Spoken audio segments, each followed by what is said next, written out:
Imagine in the American political context, someone whose identity is on the cutting edge of an American culture war, walking into a non-alcoholic bar for teenagers and blowing themselves up and killing 24 teenagers, as happened in 2001 at the Delphinarium. The right-wing response won't be complicated because it'll be validated. The progressive response might be very wise. It might be very heartfelt. It might be very thoughtful. It might be very careful after that first bombing.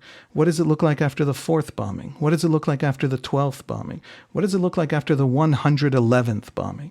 140 bombings, exactly on the cutting edge of a peace process that had splintered the country in two, and a prime minister was assassinated on that question, and the only Palestinian response they ever really got was 140 suicide bombings. October 7, in the Israeli mind, was an extension of the Second Intifada, was Hamas saying, oh, and by the way, what you learned there, forevermore. So you are now fighting an Israeli absolute conviction among the vast majority of Israeli Jews, including leftists who want a Palestinian state, that the Palestinian national movement, all it will ever deliver from any Israeli concession is a catastrophe. How do you fix that? But the moment of opportunity comes from the conservative Sunni world that actually want an Israeli peace and Israeli integration.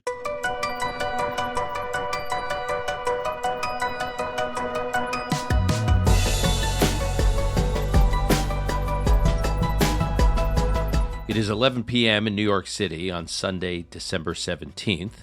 It is 6 a.m. in Israel on the morning of Monday, December 18th, as Israelis are getting ready to start their day.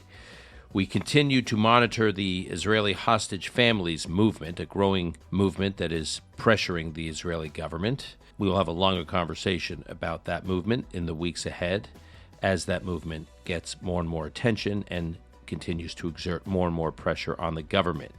It is believed that there are 128 Israeli hostages still in Gaza. The IDF has confirmed the deaths of 21 of them in Gaza. During the week-long pause in fighting late last month, 105 hostages were returned. 4 hostages had been released before the pause, and 1 was rescued by the IDF. The bodies of 8 hostages have also been recovered, and as we discussed in our last episode, 3 hostages have been mistakenly and tragically killed by the IDF. Many of these hostages are held captive in underground tunnels. Last week, the IDF announced that they had discovered more than 800 tunnel shafts since the beginning of the ground offensive. The ground offensive commenced in late October. Some 500 of those tunnel shafts have already been destroyed. We also continue to monitor events in the United States and how authorities in all corners, in governments, the heads of civic institutions, the heads of universities respond to the rise of anti-Semitism, especially on college campuses. We will be dropping an episode in the days ahead with Rabbi David Wolpe, who currently teaches at Harvard University and who served on Harvard's anti-Semitism advisory group, but recently resigned over the university's failure to take the advisory group's advice. And in U.S. policymaking circles, we are increasingly hearing talk about new life for a push for a two-state solution after the war. That is, an Israeli state and a Palestinian state living side by side. And that is the focus of our conversation today in our weekly check-in with Haviv Rettig Gur, who will join us from Jerusalem. Haviv and I discuss whether or not there's a path to a two-state solution in the near or medium term. If so, what has changed where the two-state solution has failed in the past and failed and failed and failed? We also discuss a more optimistic take on the differences between the Israeli government and the U.S. government, the Biden administration, over Israel's warfighting and its strategic objectives in this war. I don't think that the differences are as vast in terms of the practical goals of Israel's military response as some in the media or even some in the administration would lead us to believe. Haviv Rettig Gur on the two-state solution. This is Call Me Back. And now for my weekly check-in, something I look forward to each week with my friend Haviv Rettig Gur, who joins us from Jerusalem, who I last saw when he was in the U.S., but now he's safely back in Israel. Haviv, good to see you. Dan, it's good to be here. Haviv, I want to start by trying to try to clear some of the smoke and confusion around what the U.S. government, the Biden administration's position is with regard to what we call, quote unquote, the day after, and this increasing talk about a real division between the U.S. and Israel.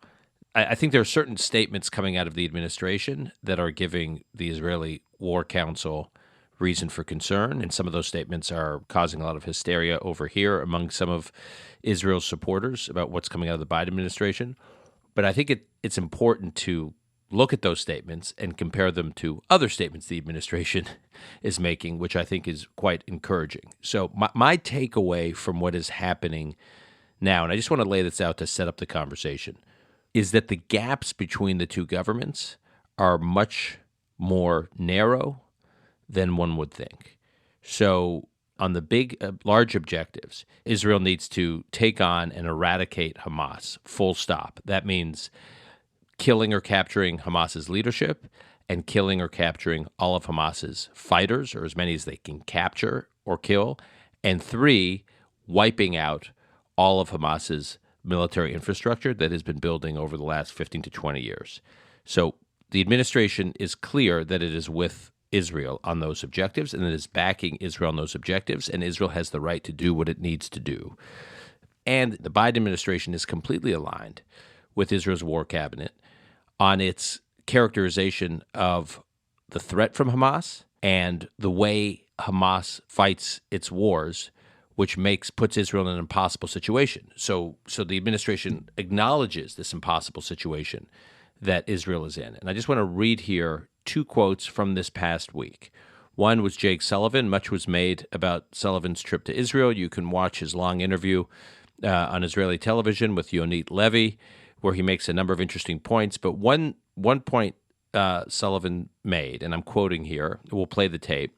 On October 7th, you had terrorist group Hamas come across the border from Gaza into Israel and massacre 1,200 people in a brutal and savage way.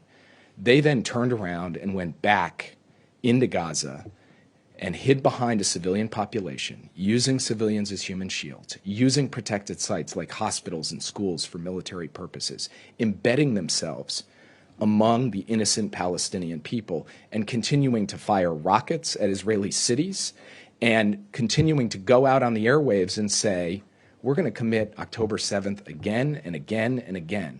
That is Jake Sullivan speaking. That could be any official from the IDF spokesperson's office. That could be Benjamin Netanyahu, Benny Gantz, Yoav Gallant, or any member of Israel's war cabinet. It could be anyone speaking across the Israeli political spectrum from right to left. That is the fact-based perspective and narrative that Israel has on the challenge it has in fighting Hamas. It is also the fact-based articulation by the administration. And I also want to play a statement by John Kirby, who's the White House national security spokesman, and he said the following from the podium in the White House briefing room. Let's play the sound. They have published online maps of places where people can go or not to go. That's basically telegraphing your punches. And there's very few modern militaries in the world that would do that. I don't know that we would do that, to put a map out there and say, hey, here's where you can go where it's safe, and here's where you shouldn't go because we might be striking there. So that last point by Kirby is especially revealing. He says, I don't even know that we would do that, meaning the U.S. It's not clear that the U.S. would have done that in fighting ISIS in Mosul in 2016 or how it conducted previous wars. He's basically saying Israel's conducting itself in a way that's at an even higher standard than the U.S. does. So who are we to judge? Now, why Sullivan and Kirby's statements are so important is, and I say this as someone who's been in one of these roles where you have to communicate on behalf of administration on a national security issue, on national security policy. There is no way these senior officials are making these statements in an improvisational way. They're not winging it. They're not going rogue. It is all tightly coordinated. I would say that for most administrations, especially this administration, where this administration is pretty tightly coordinated across the agencies. There aren't a lot of leaks. There aren't officials popping off. They're all pretty much in sync in terms of their public communications, more or less. So when you have the president's national security advisor speaking, when you have the White House national security spokesman speaking from the podium in the White House, these statements are not by accident. You don't need to read between the lines. These come with either the express blessing or specific guidance from the president. So that's the first point. Their assessment of what Israel's dealing with and the challenges that Israel's dealing with and the lengths Israel is going to are totally aligned between the administration and the Israeli government. Where there has been some criticism from the administration, they talk about weeks, not months. Okay, they indicate that this has to end soonish, but then they qualify it by often saying something like, Israel cannot fight for months the way it's been fighting. So it's not saying that the war fighting has to end in weeks and there has to be a ceasefire in weeks. What it seems that the administration is saying is there's a lot of different tactics the IDF can use. It means that the way the war fighting is being conducted right now should not go on for months. It does not mean there is going to be a ceasefire in weeks. The administration is not amending or modifying the extraordinary military resources it has deployed to the region. So that isn't changing. The USS Eisenhower and the USS Ford, these aircraft carriers are supposed to be on 6-month rotations, and then they're supposed to go back for for R&R and whatever maintenance needs to be done. The president, at least on the USS Eisenhower, has just extended beyond the 6 months. So those assets are not being pulled back. The main munitions that are needed for Israel, the precision-guided munitions and the JDAMs, are still going through. There are supply chain issues in the U.S., but that's not about U.S. policy. That's just about limitations on U.S. supplies, given all that the U.S. is supplying both to the IDF and Ukraine. But the U.S. is still committed to deploying those munitions. And then there's the question about the PA, the language the administration is using with regard to the role of the Palestinian Authority, where there seems to be a gap between the Israeli government and the U.S. government. Now, the administration is not talking about the Palestinian Authority as it is currently constructed playing a major role in the future of Gaza. What the language that Jake Sullivan used in his interview with Yonit Levy was a, quote, and I think these words are carefully chosen, revamped and revitalized Palestinian Authority. Revamped and revitalized Palestinian Authority. So don't think that the current PA, as it's currently seen, who it's currently led by, how it's currently constructed, is the answer. It is not. It's going to have to look a lot different. So, again, do I think there are some gaps between the Biden administration and the Israeli government? Yes. I think they're far more narrow than is acknowledged by analysts independently in the media. And two, I think the gaps are mostly tactical. They're not strategic. The strategic goals are totally aligned. Eliminate Hamas, wipe out Hamas, get rid of the military infrastructure of Hamas, take as much time as you need. We may advocate changing tactically how you do some of the fighting, but do what you got to do. And the Palestinian Authority, as it's currently constructed, is not the answer. And we're going to keep our military assets deployed to support Israel and keep the munitions coming to the extent that the U.S. can. So that is where I think the U.S. government and the Israeli government are. Now I'm going to get to where post-war fighting, there may be a much bigger gap, which is what I want to talk to you, Haviv, about today, which is the two-state solution. The two-state solution has been with us, more or less, in one form or another, robustly since 1993, when there was a serious effort at a two-state solution championed by leaders in the Israeli government and Palestinian leaders and the U.S. government. And it's never really worked. I want to talk about why it has never really worked and why some, including the Biden administration, and especially the Biden administration, would think that it would actually work now. But before we get into some of the history, Haviv, I do want to play something you said about the prospect for a two-state solution in our last conversation, because I thought it was a provocative statement, a contrarian statement, or at least contrarian to my ears. And so let's play that clip, and then I want to pick up from there. So, Alon, can we play it? It's hard not to notice that all the options other than two states violate a fundamental impulse of the two peoples. if Israelis and Palestinians could live together in one state and share that state, which means they would have to live together in a state where they would together protect each other. Can you imagine if Iran comes to destroy Israel and Israel goes to war with that Iran? What is the Palestine element doing in that war? How does it work? How does it function? It violates the most basic premise, which is that the Jews came together to protect themselves, and that was the moment they stopped dying. How could Palestinians be part of that state? I'm not saying a two-state solution is available to us. I'm saying no other solution has ever even really been seriously proposed that solves the problems that need to be solved for the conflict to actually end. Okay, so Haviv, I want to pick up from that statement by asking to time travel back to 1993 and explain what the thinking was back then, almost 30 years ago. We just passed the 30-year anniversary of the Oslo process, or the commencement of the Oslo process. Can you explain what the thinking was back in 93 and why it didn't work back then? There are, I think, two very different elements of the launch of the Oslo peace process from the Israeli side.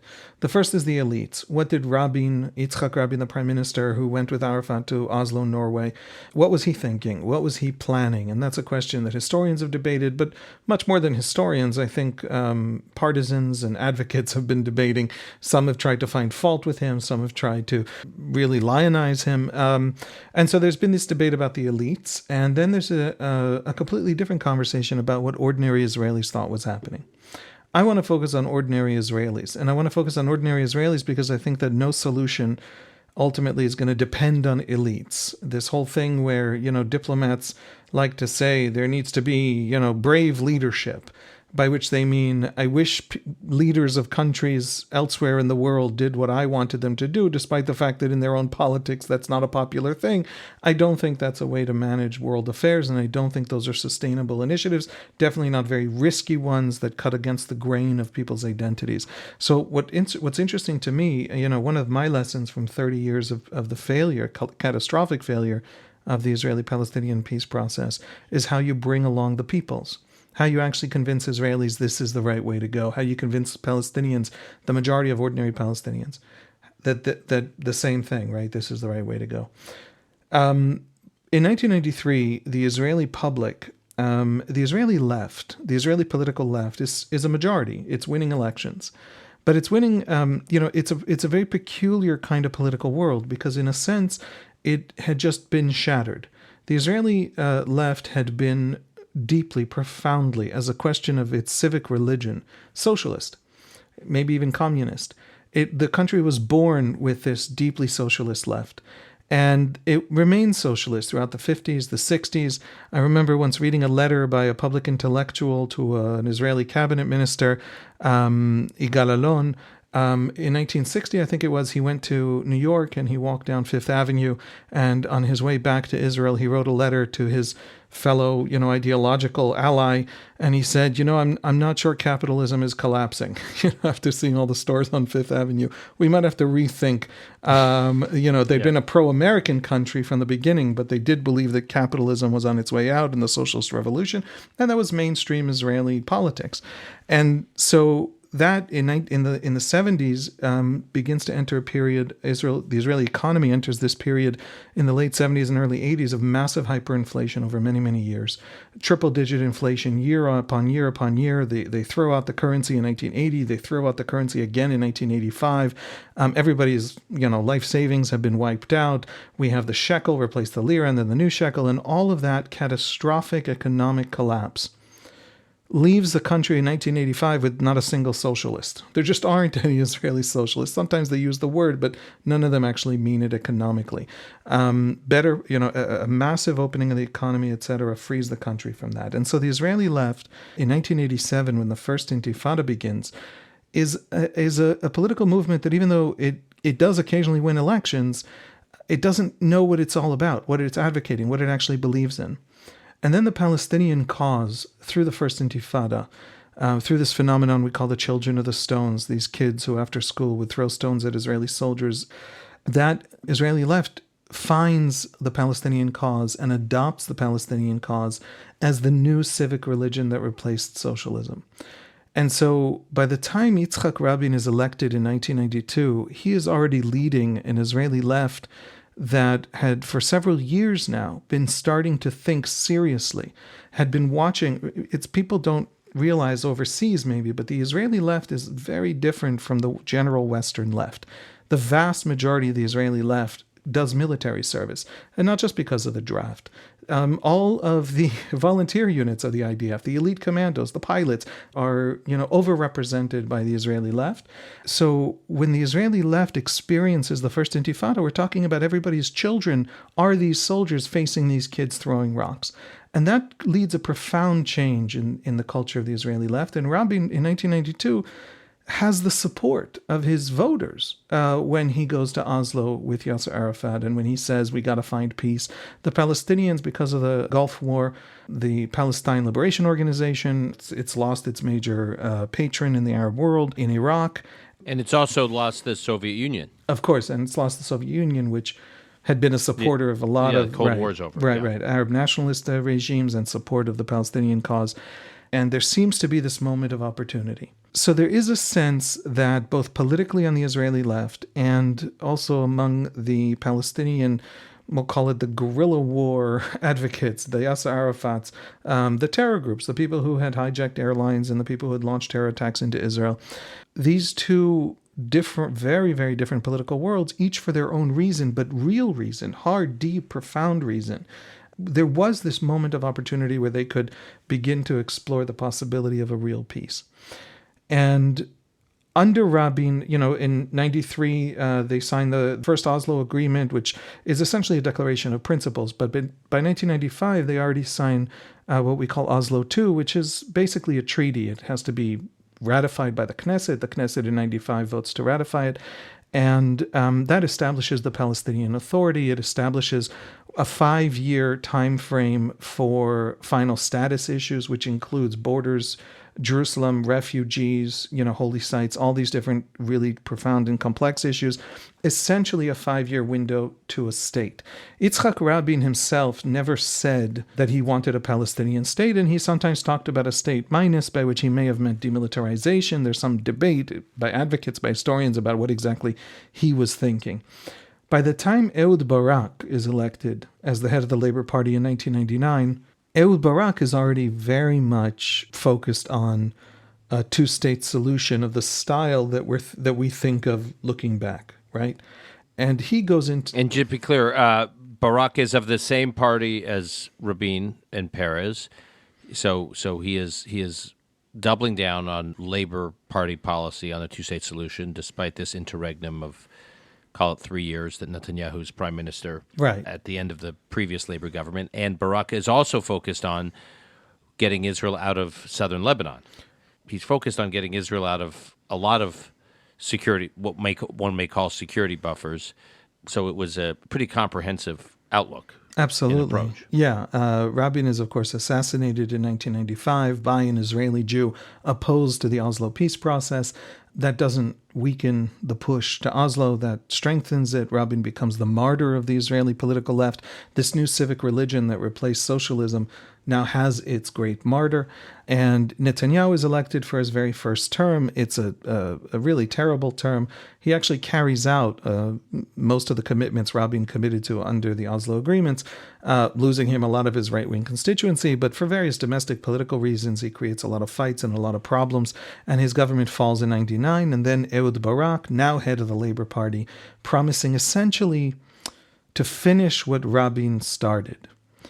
There's a lot of cynicism, there's a lot of skepticism, there's a lot of fear among the Israeli public, because over the course of the Oslo years, there were many, many terror attacks, especially in 1996 in the run-up to that election, that tilted the electorate by a tiny fraction of a percent, but it was enough to lose the left that election in 1996 and hand it to Netanyahu. I think Netanyahu won that election by 30,000 votes, the narrowest margin of any Israeli election ever in Israeli history. And it was because of these massive terror attacks in Jerusalem in the run-up to the election. But Barak is back, and Barak is saying, we can get this done. I will test them. I will see that the Palestinians can or can't do it. We will have that serious process and bring it to a successful conclusion. And he goes to Camp David. He goes to Camp David with Yasser Arafat, with Bill Clinton. Bill Clinton, of course, we don't have to tell Americans, is desperate for a legacy. And that process moves forward. And this is a few months before Bill Clinton leaves office. Yeah, it's toward the end, but it is throughout 2000, right? And then he's out in 2000 and Bush takes over.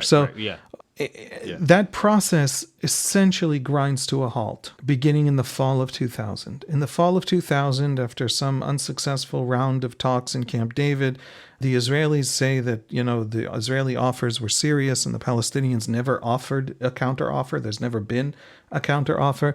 There are Palestinian advocates and historians that dispute that and say Barak wasn't negotiating seriously or in good faith. The demand was that the Palestinian state be demilitarized, and that's non-negotiable because it's not sovereignty. There's all this, debate that I don't think we should take very seriously. If the leaders had seen this as, frankly, if Yasser Arafat had believed that this is something that needs to happen for his people, he would have made it happen. And I think if Barak had felt politically able to give up more, he would have given up more. And so there were deep forces at work here that prevented it from happening. I think, I'm an Israeli, take it with a grain of salt, but I think the majority of the problem was on the Palestinian side by far. Barak is not a popular politician in Israel. And if you tell Israelis Barak handled those negotiations poorly and he was very arrogant, which is something Palestinians say, no Israeli will question or doubt you that he might not have done that well. But nevertheless, what begins in the fall of 2000, to no Israeli, on far left to far right, to no Israeli seems justified, which is what we call the second, or what Palestinians call the second intifada. Israelis experienced the first intifada. There were terror attacks, there were shootings, there were killings, but some significant portion of the first intifada really was a popular bottom-up cry and demand from Israel, moral claim on Israel, that had had its soldiers patrolling Palestinian cities for 20 years, from 67 to 87, to give Palestinians answers, to tell them where the future lies, how, you can't just control them forever with your military. And there was this experience on the Israeli political left that the Palestinians were coming to us with a question we had to answer. And that drove the popularity on the left of the Oslo peace process. But now in 2000, the second intifada, even though the Palestinians gave these two events the same name, to Israelis is the opposite kind of event. Because here we are in the year 2000. The Israeli army had in the 3 years previous actually pulled out of every major Palestinian population center. A Palestinian Authority was established. It had security forces trained and funded by the United States. And we were on, there were news reports in Israeli newspapers that they were negotiating shared sovereignty on the Temple Mount. Things of astonishing weight and importance, and everybody kind of thought this peace was coming. And that's the moment when a wave of 140 suicide bombings, a massive wave over 3 years, smashed into Israeli cities. City buses were blown up. City buses in the early mornings in major cities are essentially school buses. Pizzerias, people blowing up in the middle of streets. The problem with the second intifada wasn't just the shock of these bombings, week after week, month after month, year after year. The problem of the second intifada for the Israeli left, certainly, but I think for all Israelis, was that they didn't understand what it was about. To this day, no Palestinian leader, no Palestinian has explained to Israelis what it was about. It was right in the middle, as this is the Israeli experience, of this massive peace process that was supposed to end with them getting what they claimed they want. And the left hasn't won an election since. This shattered the left. The left's basic promise to Israelis: we owe the Palestinians something. We rule them with our military, right? That's a moral claim they have on us. We owe them a solution to that, an end to that. I'm not a nice guy for saying they should be free of me. That's a debt. I owe them. And if I give it to them, the Israeli left promised Israelis, then they will give me the only thing I need from them, which Bill Clinton called peace, Rabin called security. Most Israelis just thought of as quiet. I give them their independence. They give me peace. That's the deal. The Israeli left hasn't won an election since 1999 because the massive terrorism, the horrific terrorism targeting children, no Israeli to this day knows what the Second Intifada was actually about.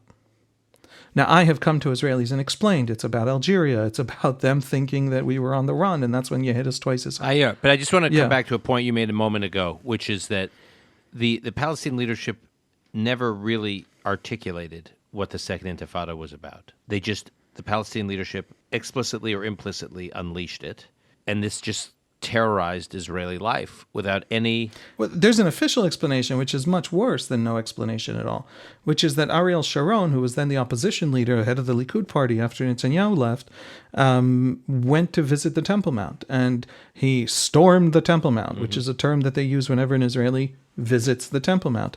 And that so insulted Palestinians that they had no choice but to launch the Second Intifada. But we now know from reporting that they were plotting the Second Intifada before Sharon was even... Sure, but you don't even need to know at the that. Temple Mount. You don't even need to know that from reporting. It's much worse than that. Because if that's true, let's take them absolutely at face value. We know that that's not true, but let's say it's true. If Ariel Sharon visiting the Temple Mount, when there are reports in the press that Barak is negotiating shared sovereignty on the Temple Mount, and so the opposition leader pulls a PR stunt and goes to visit the Temple Mount, if that shatters everything that had been built, imagine being an Israeli leftist and hearing that Palestinian explanation. This whole thing that we built will turn into 140 suicide bombings on your children the second the Likud leader visits the Temple Mount. What Palestinians were telling the Israeli left was that nothing had been built. This was so fragile that it was waiting for the first PR stunt to shatter into massive violence. And so to the Israeli experience, now this isn't objective historical truth and the only thing you need to know about this event, but in the Israeli experience, and this is the mainstream Israeli experience, probably I'm representing here 80% of Israeli Jews. In the Israeli experience, the two-state solution basically died then. There were new attempts farther down the road. Ariel Sharon, the Israeli right, when it came to power again, essentially wanted to try this unilateral peace. You can't make peace with them. Their political leadership is so dysfunctional. They can't reciprocate an Israeli withdrawal with peace. So we pull out the way we want to pull out, to our borders. We don't want to be in Gaza. In 2005, when Ariel Sharon pulls out of Gaza, there are 8,000 Israelis in Gaza, 1.5 million Palestinians. What are we doing there? He pulls out of Gaza to the last inch, to the last settler, to the last soldier. And then he says, if they come across the border, we can shoot them because it's a border, right? We're done. This is two places and they're separate.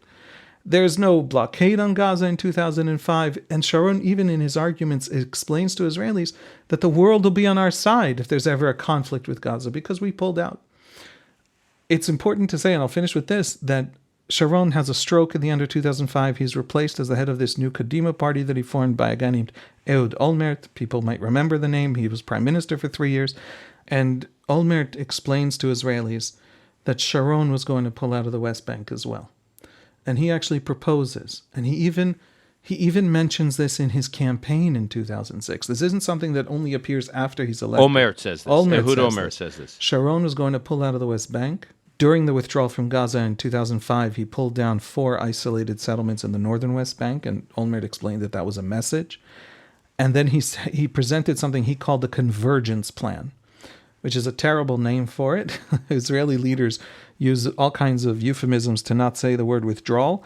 Sharon disengaged from Gaza. Olmert wanted to converge from the West Bank. But nevertheless, the plan was a withdrawal from something like 90% of the West Bank. So the two-state solution was tried and tried and tried. The Olmert government essentially collapses. It takes it 2 more years to fall, but it essentially becomes a lame duck government very, very soon after Olmert wins the election. He forms his government in March of 2006. He actually gives the defense ministry to the Labour Party. He wants people who believe in a West Bank withdrawal to lead the West Bank withdrawal. And then, I think within 10 weeks, Hamas, in June of 2006, carries out its very first tunnel operation. It digs a tunnel under the Gaza border, pops out on the Israeli side, kills 2 Israeli soldiers, kidnaps a third. His name is Gilad Shalit. People probably know that name. Gilad Shalit will spend the next 5 years in a dungeon somewhere underneath Gaza. And the shooting war that commences in the summer of 2006 very quickly spreads to the north. Tell me if you sense any echoes of this. Very quickly spreads to the north. On July 12th, 2006, Hezbollah crosses the border 6 years after Israel's withdrawal in May 2000 from Lebanon, kills, I think, 4 Israeli soldiers, kidnaps 2, Eldad Regev and Ehud Goldwasser. Those are household names in Israel. Every Israeli knows those names. And now the Second Lebanon War is underway. And over the next month and some, hundreds of thousands of Israelis have to flee their homes in the north and in the south. Tens of thousands of rockets are falling on their homes. This is Israel before Iron Dome. This is Israel before a lot of these cities in the north and south have proper bomb shelters close attached to apartments, which they now have. And the trauma of that war essentially seals the fate of the idea of a unilateral withdrawal. So that's where Israelis stand, basically. Since 2006, Israelis believe, the vast majority, the mainstream, probably 80% of the Jews at least, believe that they tried the two-state solution and it ended in rivers of blood. And then they tried the unilateral withdrawal because we don't have a Palestinian political leadership functional enough to reciprocate our withdrawal with peace. And that ended in different kinds of rivers of blood. And there hasn't been another option open to them. And that's a Palestinian tragedy more than an Israeli one. So there hasn't been a serious effort. There was a quasi-serious effort, but it didn't go anywhere in the Obama administration. John Kerry in 2016, near the end of the Obama administration, tried to restart something, similar principles, didn't go anywhere. That, to me, I think, was the last serious effort. Again, just by the U.S. It didn't seem that the Israelis or Palestinians were that focused on it. And your colleague at the Times of Israel, David Horowitz, wrote a very important piece back then in December of 2016 called Wrong from the Start, Why John Kerry Failed to Advance Israeli-Palestinian Peace. I actually weirdly remember reading it back then. And in thinking about our conversation today, I pulled it up because I remember it had a very good explanation of why the two-state solution is so difficult given the construct Israel's dealing with. In terms of the Palestinians and not having a serious interlocutor on the other side, and a number of these other issues you raise. But he has one point in here that I want to quote, which I think is important. The lesson that Kerry refused to learn, but that his successors would be wise to, is that you cannot broker peace when the people on one side of the negotiating table do not so much as acknowledge the right of the people on the other side to be there.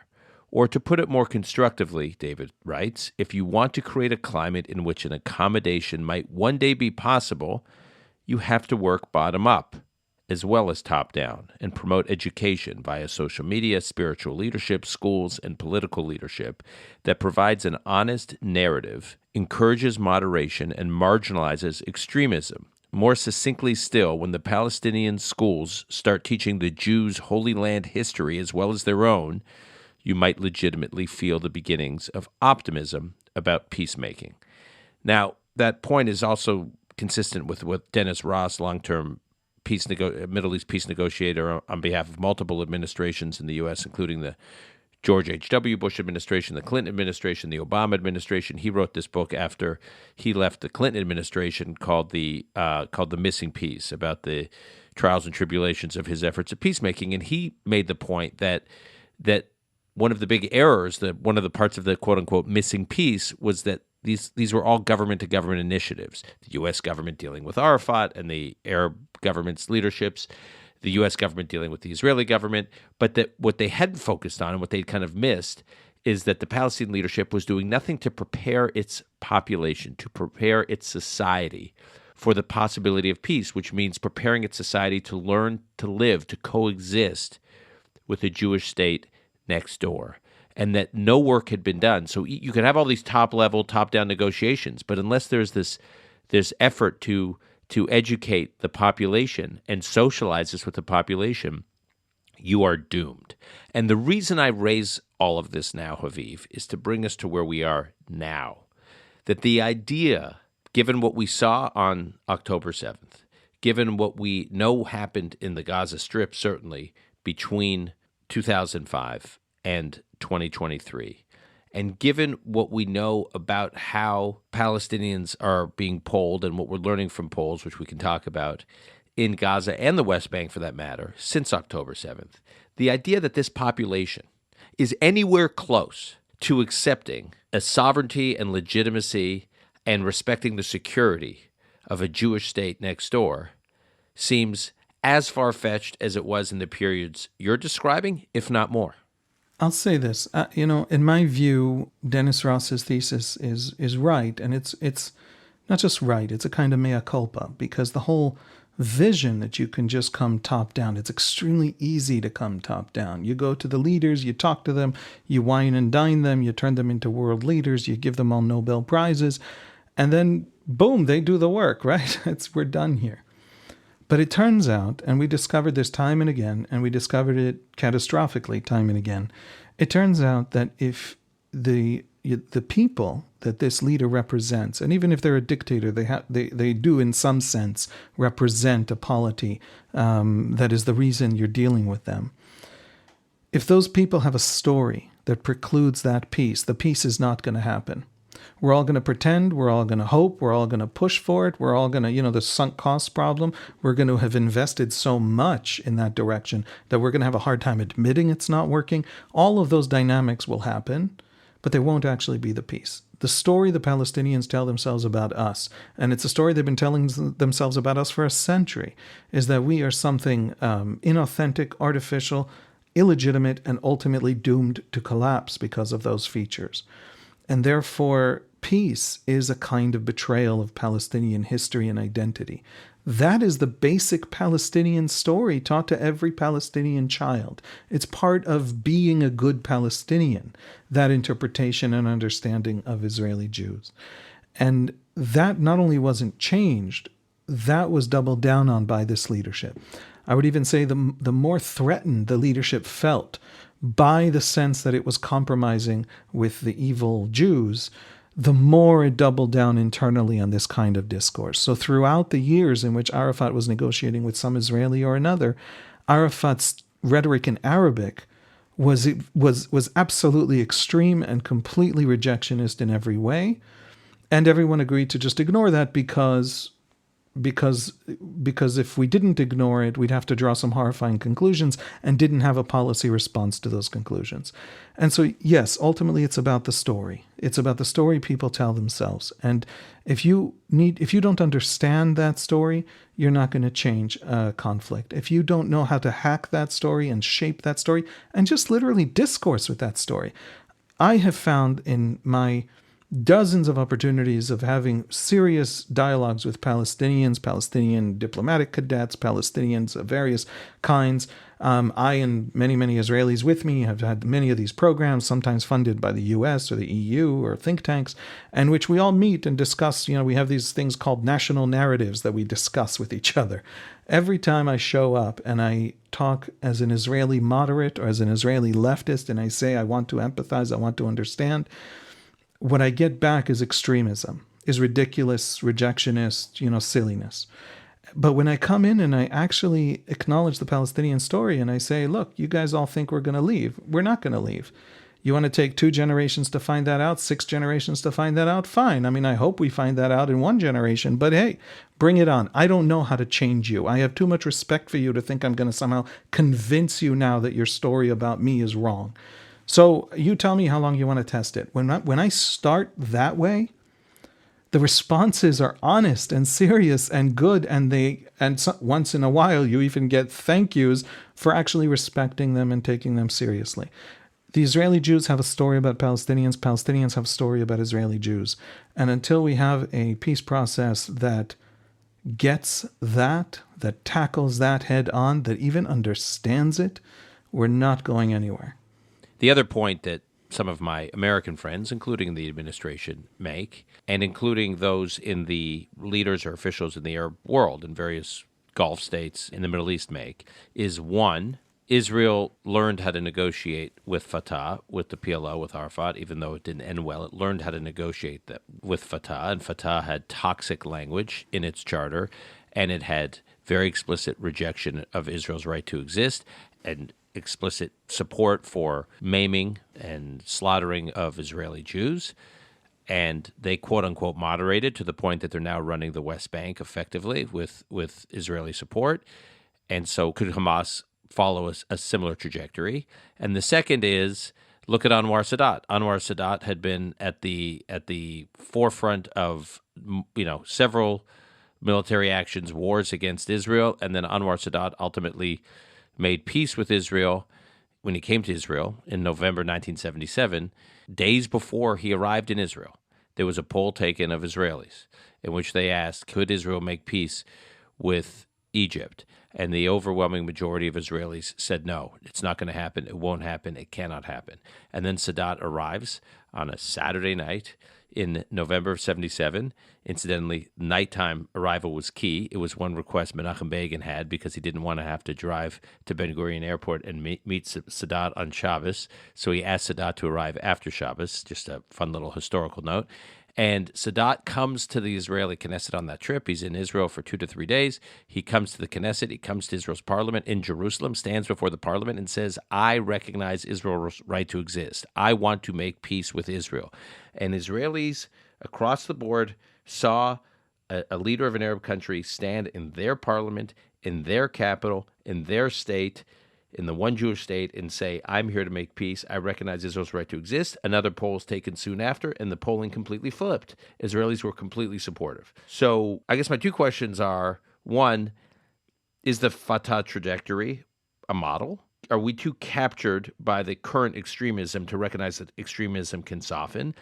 And B, will Israeli public opinion on these issues change when there are Arab leaders who come and say, do a version of what Sadat did? It's really important to get away from process and to get to content and substance. There's a tendency to say, Fatah moderated, so Hamas can moderate. Moderate is a process. The question isn't whether, as human beings, they're physically capable neurologically of moderating. Yes, they are physically capable of changing their opinion. The question is, how is their story being reflected to them? How do they see their story reifying or being realized in the real world? And do they think that they need to rethink that story? Hamas has a story of us that is more powerful than Fatah's. Fatah's story of us is essentially, it's important not to simplify and caricaturize, but for the purpose of this conversation, I'll do it. Fatah's story of us is essentially a nationalist one. It's an anti-colonial one. It's essentially the Algeria war against the French. But Hamas adds to that vision, to that anti-colonial nationalist vision, the whole story of Islamic renewal of the Muslim Brotherhood.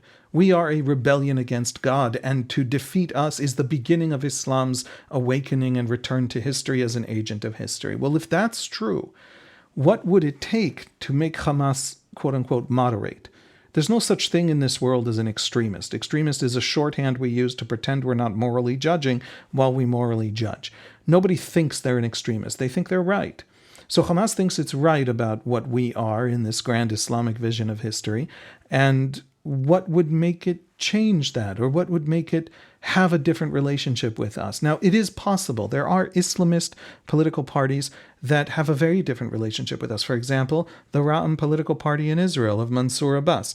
Mansour Abbas is, like Hamas, an Islamist. He is, the Islamic movement from which he sprouted intellectually and as a religious leader. He is an extremely conservative Islamist on everything. Right, exactly. Not related to everything that matters to Israelis. So I just want to draw the distinction. I don't want people to think they are cut from the same cloth. He's not a liberal. He doesn't support LGBT rights, none of that stuff. Right. But what he is a believer, but he's a kind of believer. Sometimes religious conservatism is more able to be moderate than secular nationalism. He is more moderate than the Balad political party among Israeli Arabs, which is Palestinian nationalist and secularist. And why can he be more moderate? Because he's a man of faith. So what does he actually say? He says, listen, there's no question Israel is a reversal of God's plan for history. There's no question ultimately Islam takes over the world. There's no question everyone converts to Islam and all of Palestine's problems are solved. That's definitely happening. That is literally God's plan. But you know what? That's God's plan. And because I have faith in God, I can wait. I can give God a few years to sort it out. I don't have to deliver the redemption myself at any price. And that is something that sometimes religious conservatives can say in a way that secularists like, communist revolutionaries can't say. If they don't deliver the revolution, there is no God to do it for them. So there is an option for a religious Islamist, Islamic renewal kind of vision moderation that accepts Israel. There is such a possibility, and it exists within Palestinian discourse. That is what the Ram Party is, which at this moment is the largest political party among Israeli Arabs. And it's a party that's growing, meaning between the first time they wound up in the government and this most recent election, those two elections, it gained, I think, an additional seat. It definitely got a lot more votes. So more of the Israeli Arab public supported Ram. And one just interesting anecdote that I thought was revealing, but it's also consistent in the polling. When Saul and I, for our book, Genius of Israel, we went and spent an afternoon with Mansour Abbas. We went to his party, the Ram Party headquarters in this Israeli Arab town, and we had a translator with us because the interview was conducted some in Hebrew, some in Arabic, some in English, so we had an Arabic translator with us. And the translator was a completely secular, young Israeli, lives outside of Tel Aviv, Israeli Arab, and he was a student. And then after we spent hours with him, and then after the afternoon with him, we went and got some food, and he came with us. And he said to us when we're meeting, he says, I voted for Abbas. He says, I'm completely secular. I'm a secular Israeli Arab Muslim. I'm young, I'm modern, Tel Aviv, I'm in one of the universities. I disagree with everything Mansour Abbas stands for on LGBT issues, on religion and state issues, on a whole host of issues. But because he's committed to coexistence with Jews and normalizing our relationship within the Jewish state, with the Jewish majority, that's what I want. So it's like the inverse of what you're saying. It's that he's willing to make it, people like him are willing to make a compromise too. Exactly, but the only leadership that can do that without being undermined is a leadership with deep roots in conservative religion. So the conservative Islamist religious world among the Palestinians is the most extreme anti-Israel that can never be mollified and can never moderate, and the one pushing integration in the most intense and public and explicit way without it undermining them politically. Those are both different pieces of the same Palestinian Islamist world. And I mean Islamist, not Islamic. I mean politically Islamic that believes that there's a political Islam and our politics should be Islamic. So the simple answer is, how do you take, if you want to talk about Hamas moderating, it's not enough to talk about process, which is how diplomats think and never understand when it doesn't work out. How do you take the substance of Hamas? Hamas's story, what it sells Palestinians, the thing about its story that gives Palestinians dignity, which is the statement, yes, I'm catastrophically destroying Palestine today. Yes, it's what they did with the Second Intifada. It's what they're doing now in Gaza. By the way, they ran Gaza into the ground without Israel. They in 2013, they decided to join in the Egyptian civil war between the army and the Muslim Brotherhood in Egypt because Gaza had one last open border. Why not close it? Hamas has been a catastrophe for Gazans, even leaving Israel aside. But it sells Palestinians a vision of ultimate redemption and dignity, and that vision of ultimate redemption and dignity is its power. So you want to talk about how do we destroy Hamas, the idea by moderating Hamas, the political movement? You have to talk about that story and that substance. You have to talk about the other vision of Islam, and you have to start seriously challenging it, and challenging it on its own terms. And that's not something that certainly the West knows how to do. It's not something Israeli politicians know how to do. Maybe Mansour Abbas knows how to do it. I don't. What about the Arab world? I mean, the Hamas could not have flourished in Gaza over these last 18 years without some kind of support from certain corners in the Arab world. Some leaders in the Arab world are now pushing for a two-state solution.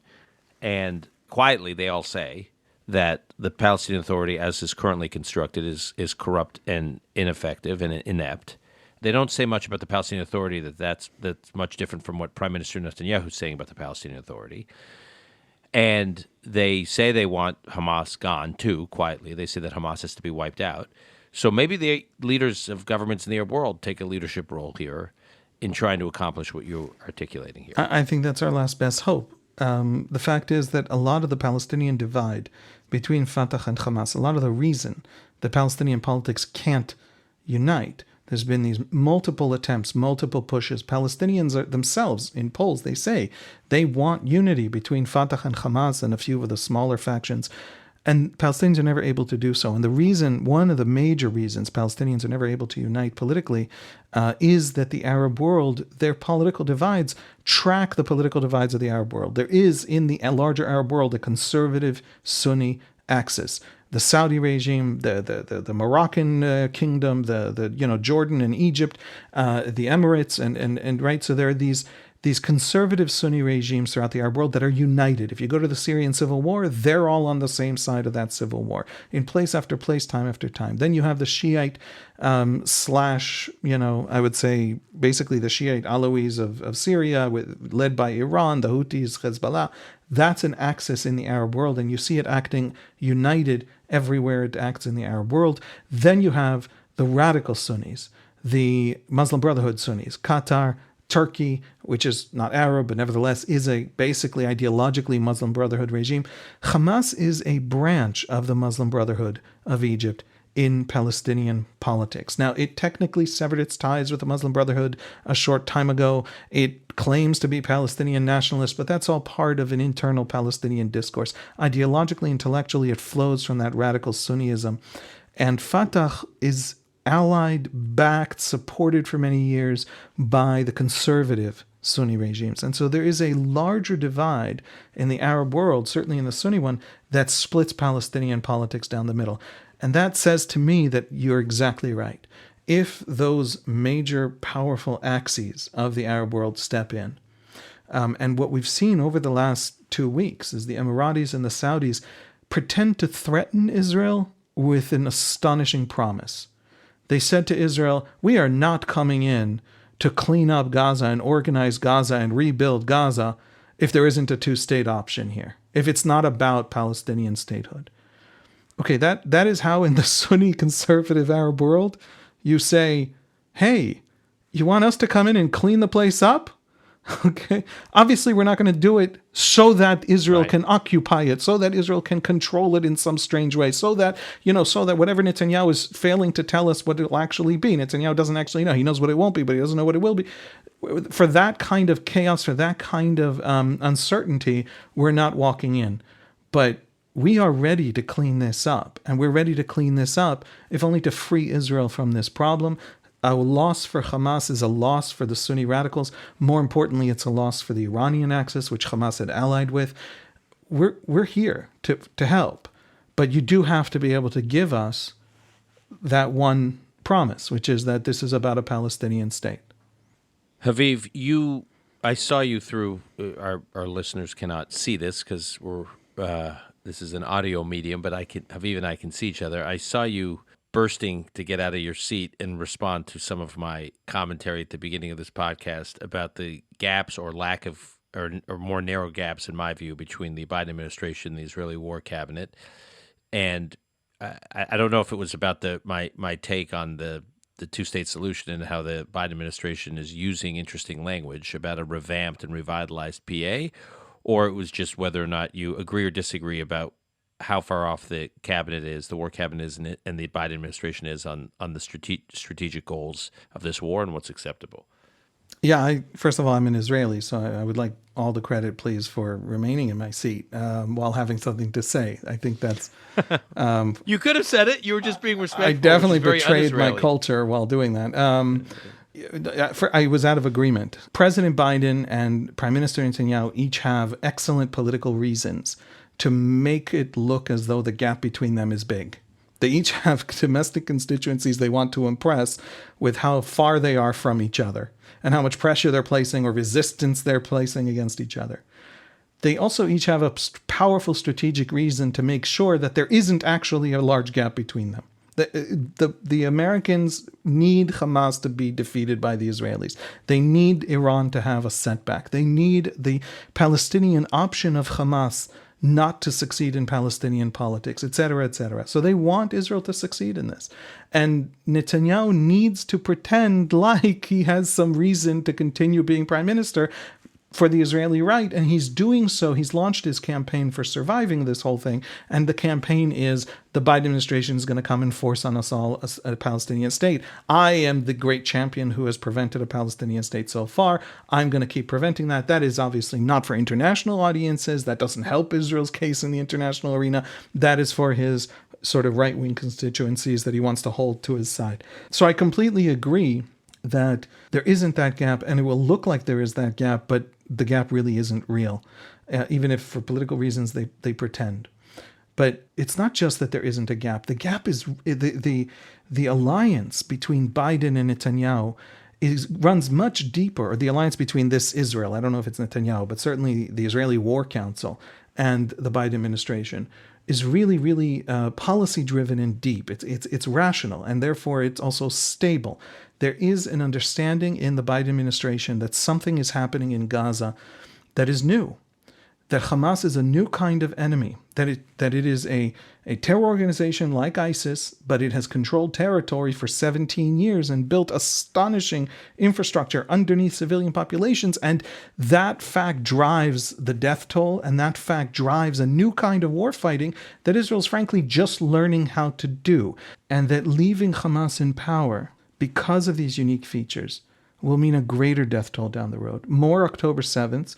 Ultimately, Israel will be forced to act.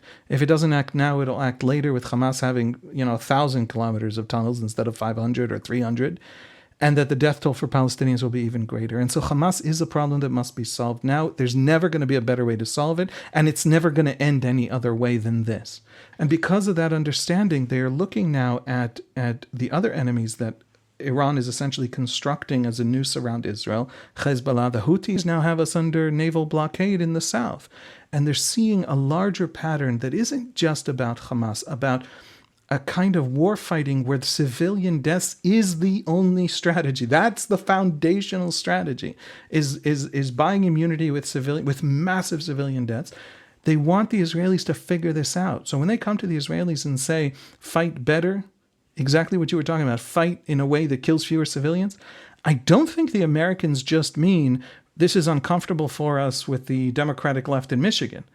I think the administration says we need to figure this out because this is going to be basically what the kind of war that has to be fought with Hezbollah in the north, and better sooner rather than later when it'll be twice as terrible.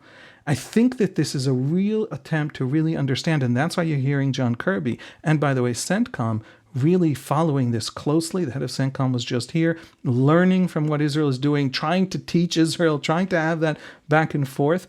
But what I think we're watching is Israel understanding that what the Houthis are doing is a war on international order itself. The Houthis, at Iran's order, are essentially decimating the Egyptian economy. Shipping is now grinding to a halt through the Suez Canal. The Suez Canal provides a double-digit percentage of the Egyptian government's income, and that is going to ultimately tremendously influence the Chinese economy. Because if you can't ship through the Suez Canal, then all goods shipped out of China to Europe are going to take twice as long and be much more expensive to ship. And so Israel is sitting back and just letting Iran, essentially, cause this terrible cascading harm to the conservative Sunnis, to China, its patron, and allowing that to all happen while Israel deals with Hamas, maybe turns to deal with Hezbollah next. This is a war on international order. And Israel is letting that war be fought by the stakeholders of that war, which includes the Americans. There's a point where the Chinese come to Iran and say, hey, rein them in. And so that's not a war that Israel needs to necessarily deal with. So we have a multi-pronged Iranian effort to destroy Israel, whose knock-on effects are going to hurt a lot more people than Israel, a lot more countries than Israel. And so Israel is actually navigating that, I think, pretty cleverly. It's letting the damage to others be something others deal with, while dealing with the direct, painful, excruciating problems that nobody else is willing to deal with. The Egyptians are not going to take on the costs of clearing Hamas out of Gaza, so the Israelis have to do it. That might be true of Hezbollah in Lebanon. But that partnership, and it's a broad partnership, and it's an international partnership, and it's already effectively underway, even if nobody's announced it, that is something that we're seeing form as this conflict goes forward. And so I think the Biden administration has handled this not just well in terms of reining in Israel. By that bear hug with Israel, it prevented Israel from feeling cornered and launching a much more ferocious kind of war on multiple fronts. But I actually think it's turning it into a much larger international effort to keep international order against all these Iranian proxies. I agree with everything you just said, Haviv. I think there's a tendency in the U.S., and this is me putting my political hat on, there's a tendency in the U.S. to think that the Biden administration is going to have to rein in Israel. Again, I'm not talking about a debate or cajoling or consulting Israel into changing certain tactics. I'm talking about a change in strategy. There's a lot of talk in the U.S. It's just a matter of time before the U.S. is going to rein in Israel tactically and strategically because of Biden's political needs heading into 2024. Now, the reason for this, the assumption baked into this thesis that it's inevitable, is because the left-wing progressive base in the Democratic Party is completely at odds with President Biden's policy on Israel, and it's going to be a political liability for him, their lack of enthusiasm, if not outright hostility, as he heads into 2024. I personally think the following, and my sense is the administration is contemplating some version of the following. One, the progressive base of the Democratic Party is going to be plenty mobilized in November of 24, especially given who the likely Republican nominee is for president. Two, foreign policy is typically not a ballot issue for the base of a president's party when the base is contemplating how enthusiastic to be or not to be in an election. I can understand the economy having political implications, a downturn in the economy. I can come up with other issues that are ballot issues. It's not to say we shouldn't be concerned about the lives of Palestinians, but concerns about the lives of Palestinians are just not going to be a meaningful ballot issue in 2024. And the idea that the Arab American vote in Dearborn, Michigan is going to be decisive in the presidential election is if it represents less than 1% of the electorate in Michigan, if Biden is down to less than 1% in Michigan, Biden has much bigger problems than Israel's war with Hamas. What is a political liability for President Biden, however, is if he has 3 foreign policy catastrophes as part of his record. One, the completely incompetent withdrawal from Afghanistan. 2, a potential Russia-Ukraine war that goes sideways for Ukraine, given how much the administration has staked in Zelensky and Ukraine defending its sovereignty and defending its territory, and how many American resources have been dedicated to that. And I don't want to get into a whole conversation about that war right now, but let's just say it's not going swimmingly. It may not be going terribly, but its outcome is far from certain.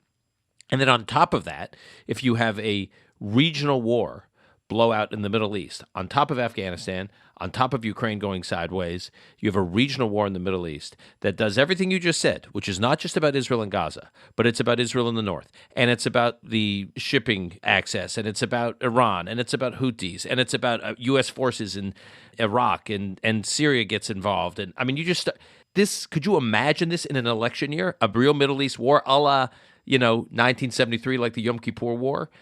That could have political implications. It will certainly have economic implications for the United States. That is a disaster for the Biden administration from a policy standpoint, from a principled standpoint, and from a political standpoint. And I'm not saying that if a half-living Hamas is able to stumble out of the rubble of this war, that will guarantee the kind of regional war I'm describing. But it certainly increases the odds.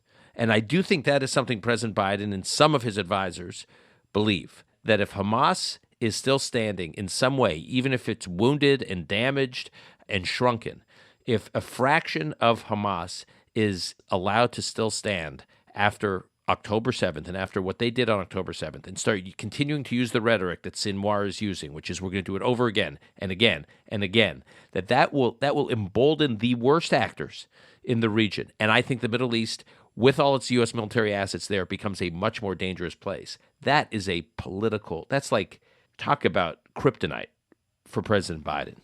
I think that's absolutely right. I never actually considered that they might be looking at the domestic political front the opposite way. That makes a lot of sense to me. Incidentally, that might be wrong. We don't, the progressive discourse and the progressive sense that everything is ultimately the same, oppressor, oppressed, social justice kind of discourse, and the Palestinians are included in that, might carry weight on election day in a way that you're absolutely right about every past election anyone can remember where foreign policy did not. Even dramatic foreign policy, people were generally empathetic to, I don't know what, the Bosnian conflict and all these other conflicts, and they knew about them and they thought about them, but nevertheless, they didn't vote on anything in foreign policy. That might no longer be true. I don't know. I'm just suggesting that there is a fervor to the social justice way that the Palestinian-Israeli issue is framed on the progressive left that might change that calculation somewhat. I'm asking you because I'm watching from the outside. Look, it's new, so you're right. It hasn't been tested to the extent that I'm saying there's a perfect model for it in the past.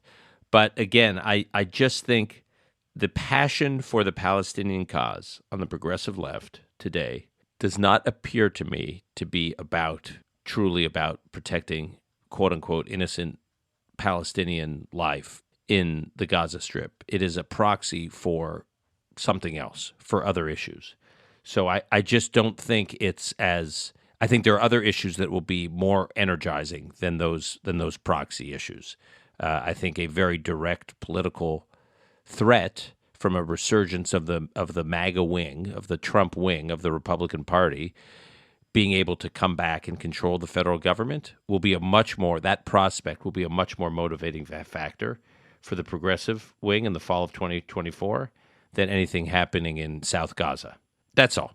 But we'll see, right? I mean, but I would be shocked if this is actually a decisive issue. I think Biden has big problems politically, and this isn't the issue. I just can't imagine that the net out of concern for the issues in the Israel-Gaza war is people kind of sitting on their hands and letting Donald Trump or other quote-unquote MAGA-like Republicans taking control of the federal government. So let me throw a question back at you. You mentioned something absolutely fascinating, which is that the people in Washington, well, you quoted Jake Sullivan, but also you said the people in Washington that you've been speaking to are, when they talk about the PA, they talk about a revitalized, a different, a dramatically changed, reformed. When Netanyahu says, we have a poll, by the way, of Israelis just in the last couple of days, I believe done by Hebrew University, I have to look it up, where the PA taking control of Gaza is a very small minority of Israelis who support the idea, and that includes the left. That includes people who want a Palestinian state. Just because it's an incompetent, collapsed, desperately unpopular among Palestinians organization. And so those who hate it and distrust it, and it pays salaries of terrorists and things like that, absolutely don't want it in Gaza because they don't think it's all that much better than Hamas. And those who do want a Palestinian state and are perfectly happy with a Palestinian state coming out of this war don't think they can deliver. So what do the Americans know that the rest of us in this region don't know? I can't imagine Palestinians thinking that's a viable option. I don't know any Israelis who think that. What are they thinking? Or is it just in most of the Arab Hail world? Mary? The Arab world. The comments I've heard from leaders in the Arab world about the Palestinian Authority is what they say quietly. Is amazing how much they discount it. I think Americans, you talk about the psyche of Israelis, so I'm going to talk about the psyche of Americans. We are problem solvers. We Americans think everything is fixable with enough American know-how and ingenuity and superpower resources. We can pick up our toolkit and go solve any problem. That's just the American. I've been in and out of American government since the mid-'90s. I'll tell you, Haviv, not everywhere, but more or less there's a mindset that Americans can solve problems, including in parts of the world that we don't entirely understand. And sometimes we can solve problems in our own country that we don't entirely understand. A friend of mine was this past week, the Shabbat dinner, made this point. He said, maybe the Israeli-Palestinian relationship is simply just tragic. Maybe it's a tragic relationship. And what happens with tragedies is they don't get solved. That's what's tragic.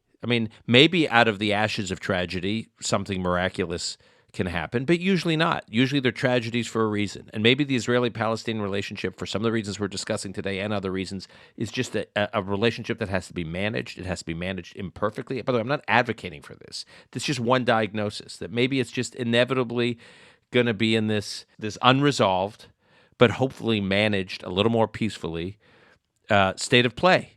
And that doesn't compute with the American mindset. The Americans have to have a plan. Where's our 7-point plan? Where's our blueprint? We're putting on our cape, we're grabbing our toolkit, we're showing up. And so if that's your bias for action, then you need a plan. And the two-state solution sounds like a plan. Like when you actually dig down into the two-state solution the way we're talking about it, you realize, at least in the near term, how implausible it is. But at a high level, I mean, the same Shabbat dinner I was at, there was a student at the dinner who was I won't say the university, but who was from one of these elite universities that are in the middle of this maelstrom about having to understand the context of incitement to genocide. He made the point that he says, well, look, I know the two-state solution in the near term is implausible, but we still need to say it because it gives us credibility. And when we get in these debates with Israel's critics, we need to at least say we're for a two-state solution. If we're for a two-state solution, who can argue with that? That's so reasonable. So it's just this American propensity to have a talking point and to have a plan. And at least it's a North Star. It's something to point to. It's your compass, and say, look, I want to get there. Don't you want to get there? So let's try to get there. And we know it's going to be messy and there'll be twists and turns, but we both want to get there. And that somehow buys Israel some time. And look, if that's what Biden needs, great. I mean, Israel's been at it now. We're into it 11 weeks. It's been 11 weeks in Gaza. I'm telling you, Haviv, on October 8th, the day after October 7th, when you and I first got on the phone to have these weekly conversations, if you would have told me Israel would still be at it at 11 weeks with what the administration is saying publicly about Israel, despite the language about indiscriminate bombing and all the rest, it's still saying the Kirby statement, the Sullivan statement, it's still very supportive language. 11 weeks in, I would have been pretty skeptical, right? What was the longest a U.S. government of either party, administration of either party, has let Israel go? Israel and Lebanon, 2006, 34 days? Yeah. 34 days, okay? We're 11 weeks in. So if the administration needs that talking point, per that student I was with the other night, if it needs to be able to say, we have a plan, we're going to get to a plan, to buy time, to do what it needs to do what the U.S. wants Israel to do, even if it may quibble with tactics, okay, but Israel right now, for domestic political reasons, its prime minister is talking in the opposite direction. So that's not helpful to that effort. Can I give a piece of advice to the American administration, which I don't think they'll hear? Sure, bring it. I think some of them, I may even listen to this podcast. When you look at a North Star, okay, you always have to make sure you're also looking down at your feet. You also have to make sure you know what's happening on the ground, because otherwise you're just going to stumble over any old bramble in the bushes, right? You need to know what is happening on the ground. If you understand that in the Israeli discourse in Hebrew, it isn't that there's opposition in principle to a Palestinian state. I can tell you my own personal feeling, mi Haviv. This conflict doesn't end without Palestinian rights, without Palestinian self-determination. I don't know how. I don't know how it all works out somehow magically in the end. I certainly can't negotiate with Hamas. Hamas tells me to my face that any inch I give, any land I surrender, it will use to attack my children. It just says it openly and publicly, and it glories in it.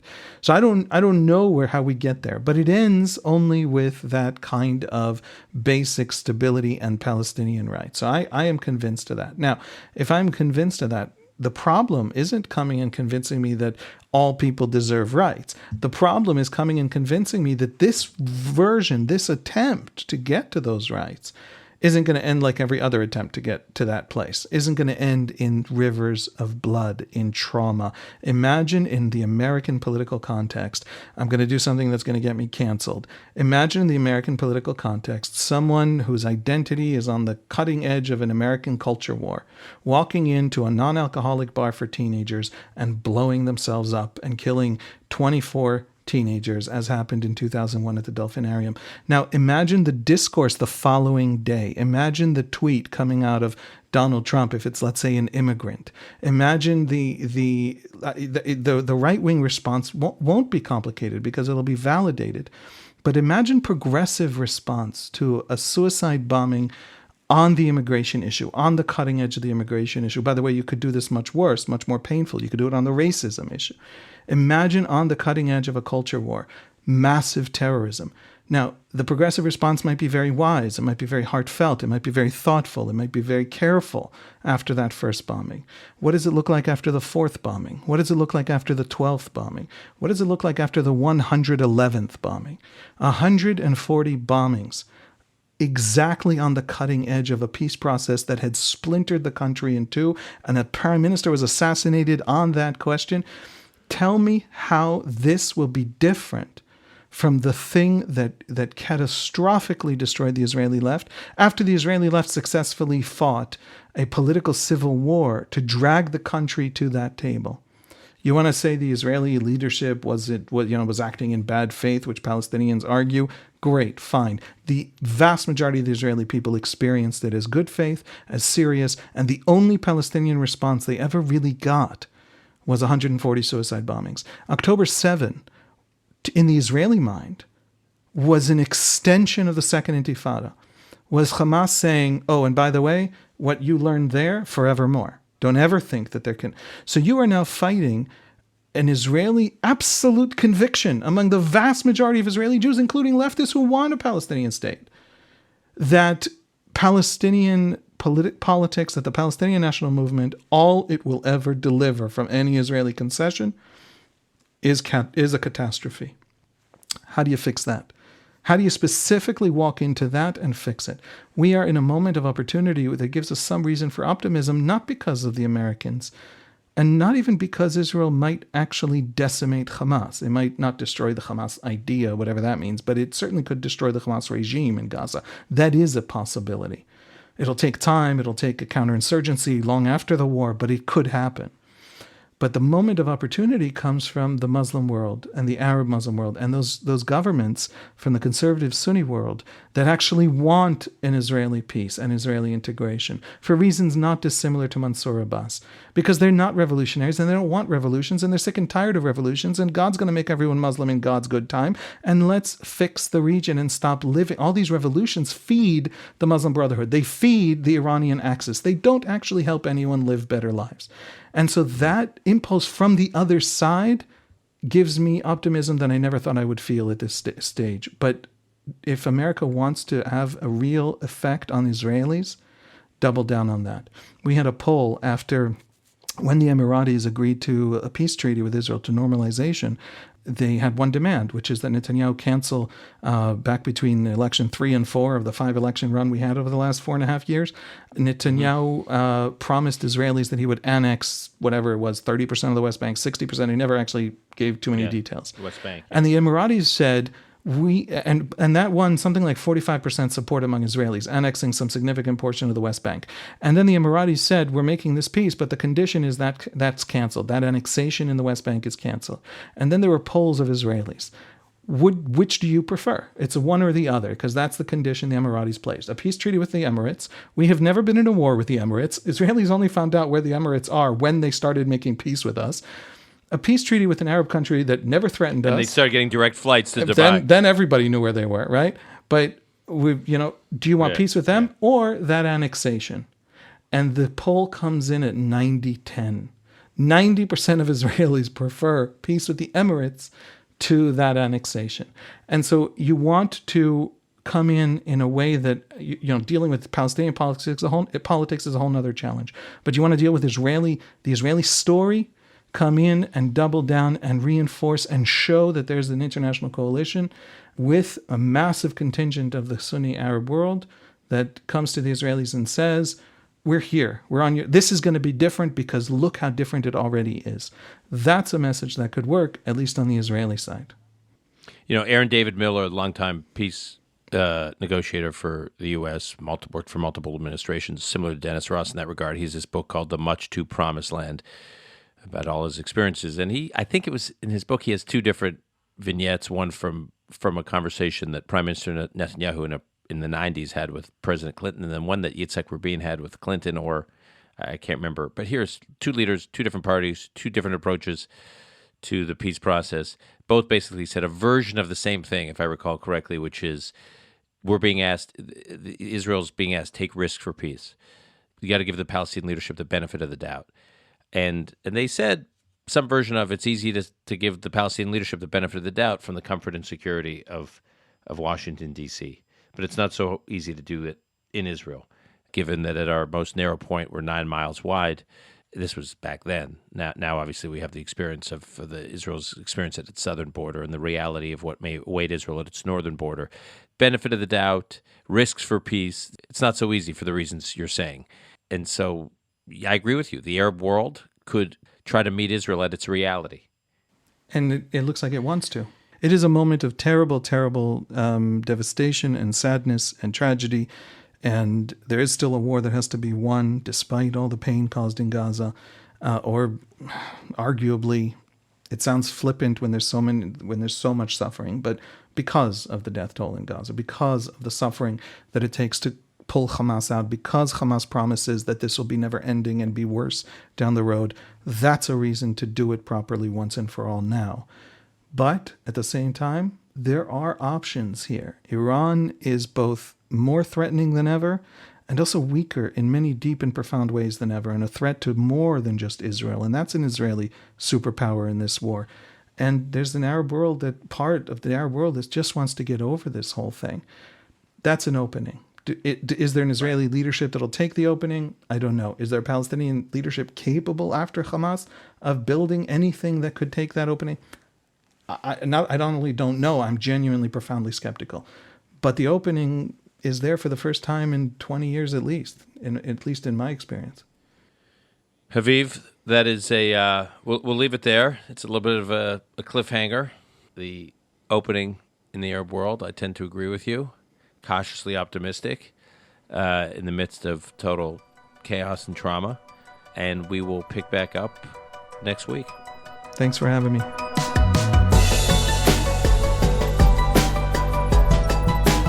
That's our show for today. To keep up with Haviv Rettig Gur's work, you can do it at timesofisrael.com or on X at Times of Israel. And, of course, you can follow Haviv himself at Haviv Rettig Gur on X.